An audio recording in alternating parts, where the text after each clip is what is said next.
Hello, everyone. Welcome back to our new series of YouTube podcasts. I have with me a brilliant student, Akshi from LSE.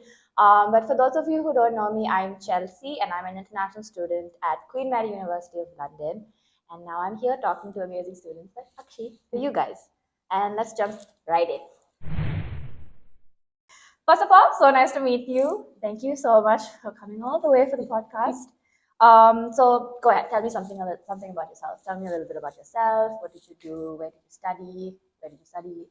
Right. Okay. Well, first of all, nice to meet you. Yeah. Thank you for having me You're on this podcast. So I'm Akshi, like she said, and I am from India, which is where I did my undergraduate studies in economics at the University of Delhi. I took up a couple of internships, and I realized that okay, my interest lies in finance, which is why I started the whole application cycle and.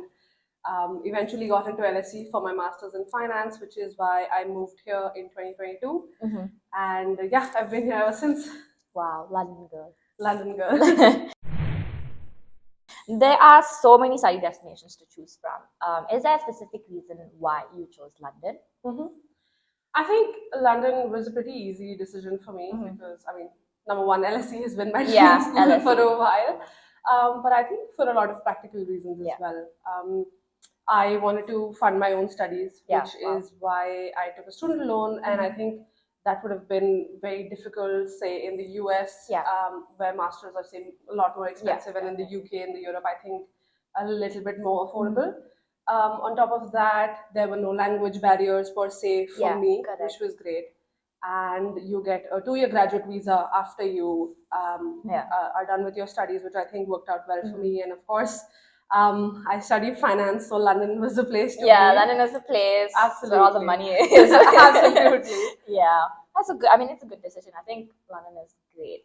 It is. Yeah, and you went to London School of Economics, which is yes, a very big deal for you guys. So whoever's watching in the audience, what you faced while applying to LSE in terms of extracurriculars, like what were some things you needed to show in terms of your SOP, shortlisting your courses and stuff like that? Right. I think this whole process was very overwhelming because I did it all by myself from start to finish. So you're researching colleges, you're researching courses, you're studying for GMAT, you're studying for IELTS, and you're basically learning on the go, which is very overwhelming. And I think that there's just so much material online that you don't know what's correct, what's verified, and what will actually get you in, because you do really just get one shot.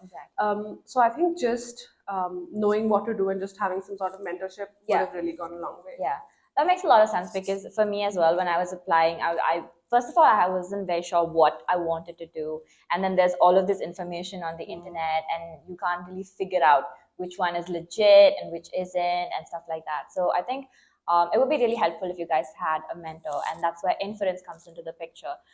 Inference is, we do a lot of mentorship programs, so you can connect with a student who's already been in the same program that you want to study in, and then they can connect you to other peers, so you have a large network to be a part of.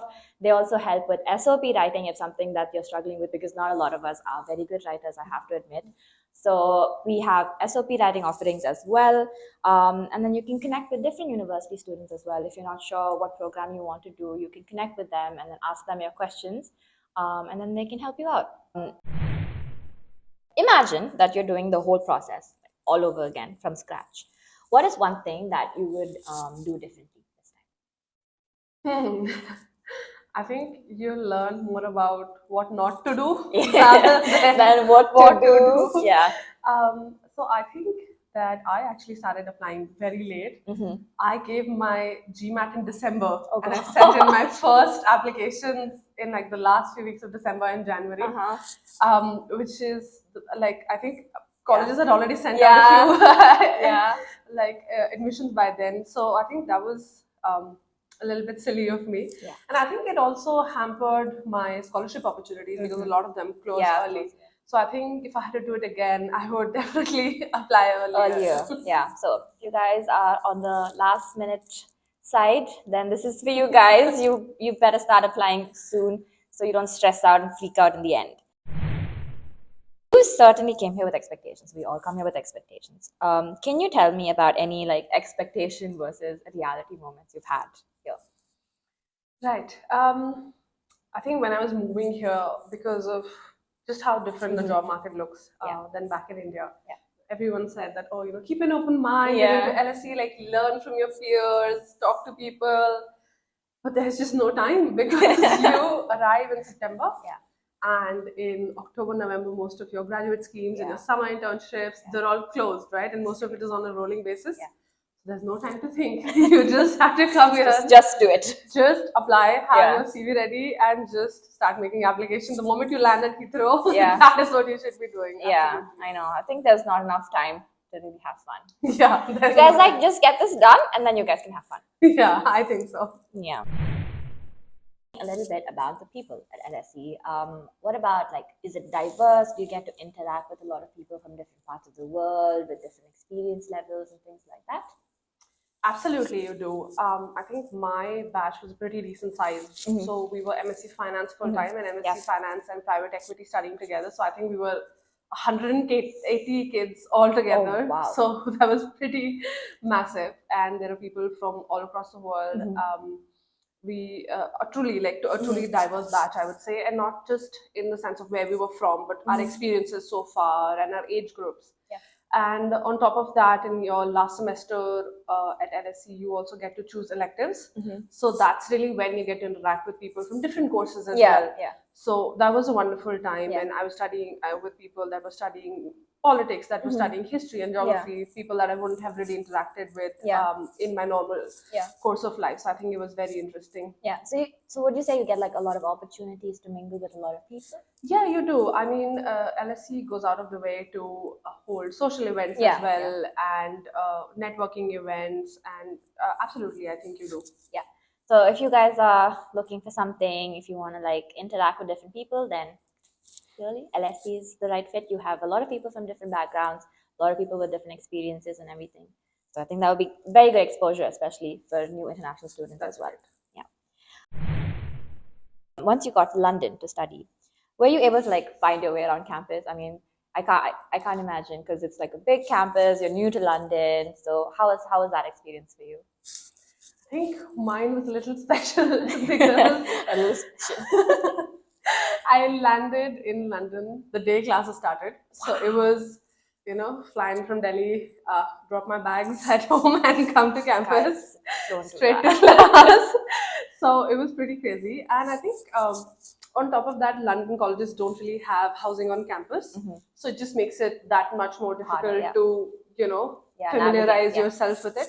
So yeah, definitely. I think I had a hard time. I think even now I could point out maybe 2 buildings on campus and that's about it. Yeah, it was definitely the same for me as well. Even though I didn't land on the same day as my classes, it was quite hard. And even though it's my 4th month, I still get lost a lot. And I still don't know where half the buildings are. So Inference we have campus tours. If that's what something I really recommend, because campuses are huge, they're massive, you get lost a lot. So it's very helpful. We have virtual campus tours, so you can kind of see where everything is before you even get here. So you're like, you can be the pro before you're even here. So please do make sure that you check that out if you don't want to be lost for the end of the semester like we were. Since studying at LSE is quite challenging, I'm sure it can be quite challenging. Do you think it's like, would you say it's possible to juggle with part-time and university? As an undergraduate student, I think it's a lot more likely because even though it's still very academically challenging, I think your course is a bit more spread out. So you have a little breathing time on the weekends or on vacations. And I know a lot of people take like, spring internships or summer internships as well. But I think as a master's student, it's so difficult because you have assignments every day. You have to write cover letters. You have to do the job interview prep. You have to do the tests. So it's very difficult to juggle that. And then, of course, if you're an international student, you have to stay a student accommodation or stay in a flat, manage everything on your own. So I think that's definitely challenging. And to work part-time on top of that would, I think, be really, really tough. And I don't know a lot of people that actually did it in my batch. Most people just stuck to university. Yeah, absolutely. That's work enough. Yeah, that's work enough. How about the social life? I mean, you did say that it's quite hectic. So how about the social life? Do you still have time to maybe go out, explore London? I mean, you come in London and you just stuck in front of your laptop. That's kind of sad. Do you still get to? I think particularly with LSE, I don't know about other colleges, but this was a good part because they really made sure from the get-go that they took us on a walking tour around London. Wow. They took us mini golfing. They took us to social events. Yeah. We even had a summer ball. So I mean, wow. yeah, the social events were just amazing. So I think that's a time where, I mean, all the classmates are there and you really get time to be like, okay, the assignments are out of the window, the job interview is out of the window. Right now we're just unwinding and you know, hanging out. So I think during that time, you do get to socialize, and the university does put in the effort. Yeah, absolutely. To get you guys. Yeah, that's good. What's one thing you wish you knew about LSE, like your program and London, before you came here?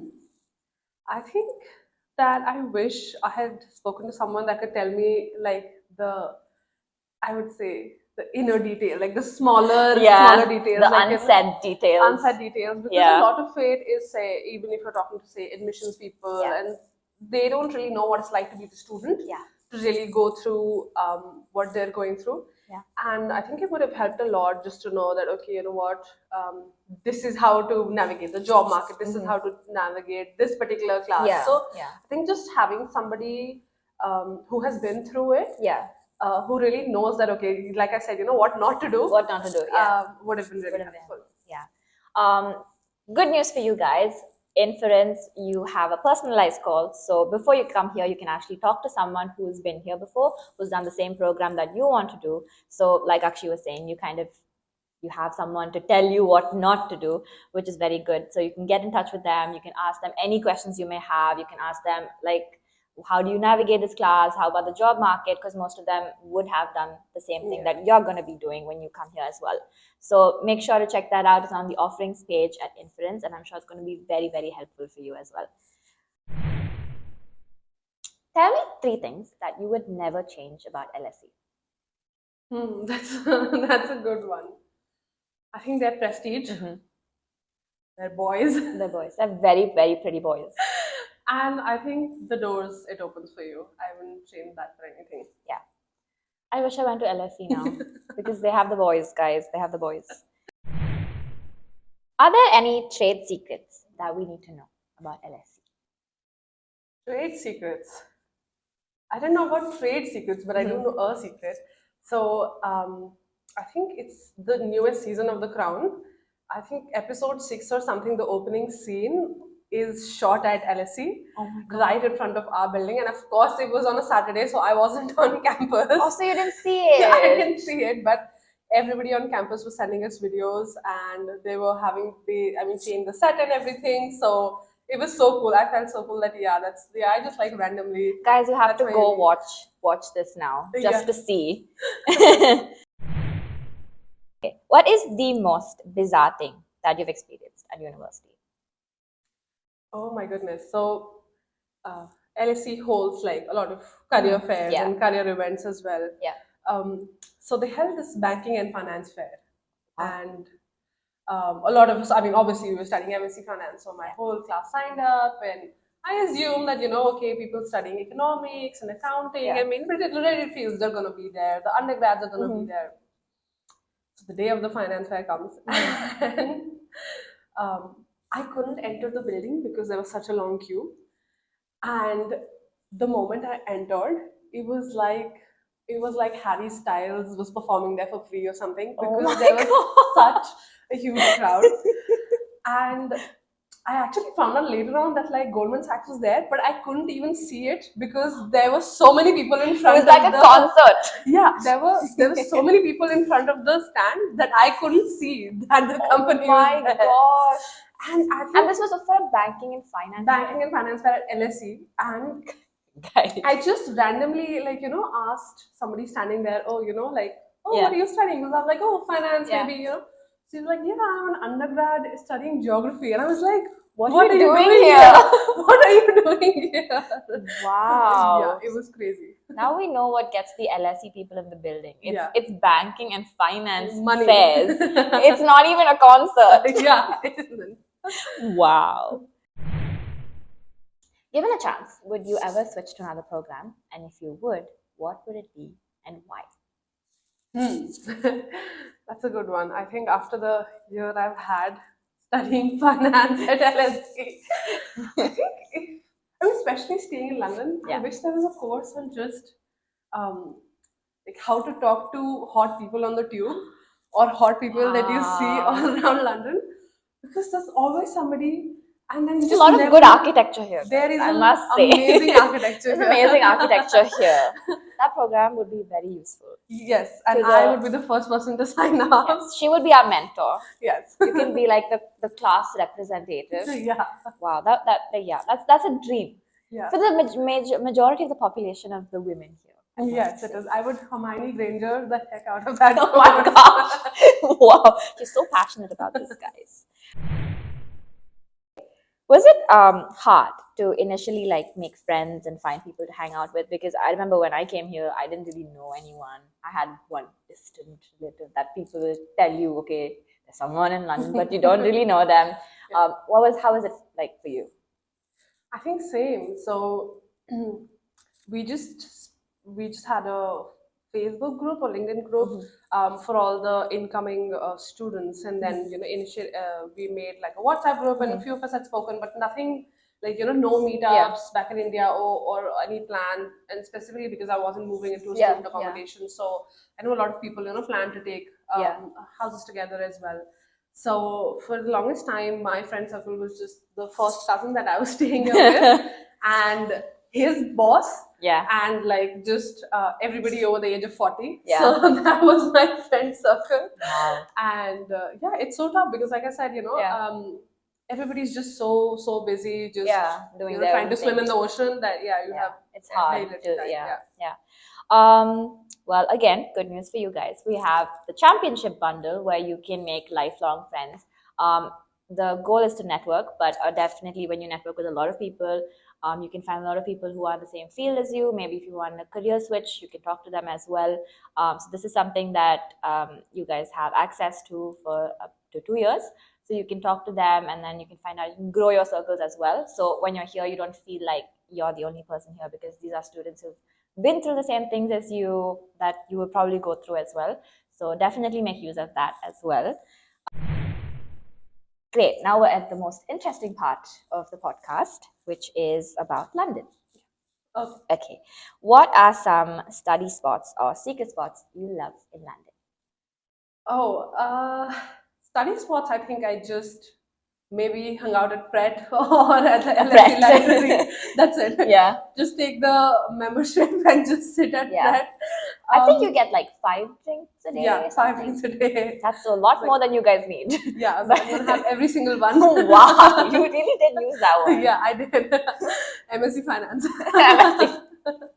And I think my favorite spot in London is the boardwalk in Canary Wharf. I don't know if you've been there. Wow, that's the posh area. It's the posh area. It's the finance area. It's the finance area.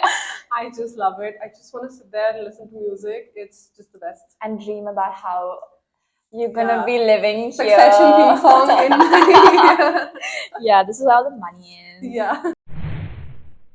If London was a flavor, what would it taste like and why? Very easy. Chips. Chips. Like just everywhere. They're just everywhere. There's just nothing else to eat in London. Just chips. Just chips. Just chips. You go to a pub, there's chips. Chips, yes. You go to Winter Wonderland, there's chips. I mean, just there's chips everywhere. There's chips it's everywhere. A nation of chips. It is. I must say. What's your favorite flavor? Is it salt and vinegar? No. It's not. Oh wait, I meant like fries. Oh, okay. Come on, you have to be guys. cultured. Yeah, in the United Kingdom, it's fries for chips. Yeah. For no reason. For no reason. Tell me about an only in London experience you've had. I think TfL, which is Transport for London. And the thing is that Transport for London doesn't really like transporting people that much. So, I mean... It had one job. You had one job, really. And like you'll just see like the tubes will just terminate randomly on a station. Yeah. I think my funniest experience was, first of all, like one of my closest friends stays in Nottingham. Yeah. So just for context, Yeah. it costs me lesser to go to Nottingham and come back than to come from zone 6 to zone 1 Oh, to LSE. my gosh. So I could have just gone to her every You just day got and Nottingham. saved money. I remember I had to go see her in Nottingham when I was taking the tube. Yeah. And I was like, yeah, I'll save money. I'm going by coach and Yeah. everything. And of course, midway, the tube stops working. So then I had to take an Uber from the tube station to the bus station. That must have been so expensive. Yeah, which cost more than the entire trip. So yeah, London things. TFL had one job. Yeah, it had. What is the craziest adventure or night out experience you've had in London? I wouldn't say night out, but I think the craziest thing I witnessed here is the Notting Hill Carnival last year. It was just nuts. I mean, you enter Yeah. and like a wave of like the smell of weed and alcohol. Oh just hits my you. gosh. It was crazy. I mean, there's people just wearing anything. It's so colorful. Everybody has a rum punch in their hands. It's like the Coachella of London. It is amazing. Yeah, it was a great. Like, if you move to London, you Yeah. have to go there. Yeah. It's amazing. Some very good advice right here. Yeah. Thank you. I will definitely do this. Would you pick another city over London? And if yes, why? And if not, why? I think I love it here. Yeah. I absolutely Yeah. love it here. But if I had to, I think I want to live in New York once. New York. I Yeah. think I just have to have that, like. Is I it mean, the London Empire is a State mega Building? city Yeah. as well, Yeah. but just have that, Yeah. New York experience. Yeah, experience. Yeah. I think I have to experience it once. But of course, I love London still. Yeah. But London as a city as a whole is just It's amazing. It's amazing. I mean, Yeah. there's something for everyone. So Yeah, exactly. it's not really tough to fit right in. Yeah. So you'll find your group and everything. Yeah, definitely. Thank you so much for being our guest on the podcast. I thoroughly enjoyed every single thing we spoke about, and I'm sure the audience can say the same as well. For those of you guys who did stick around till now, make sure to go and check out the offerings page. We have a lot of things lined up for you guys. You have personalized calls, you have campus stores, we have the championship bundle and everything. If you want to know more, make sure to go and check it out on Inference as well. But that's it for now, and hopefully we'll see you guys soon. Bye. Bye.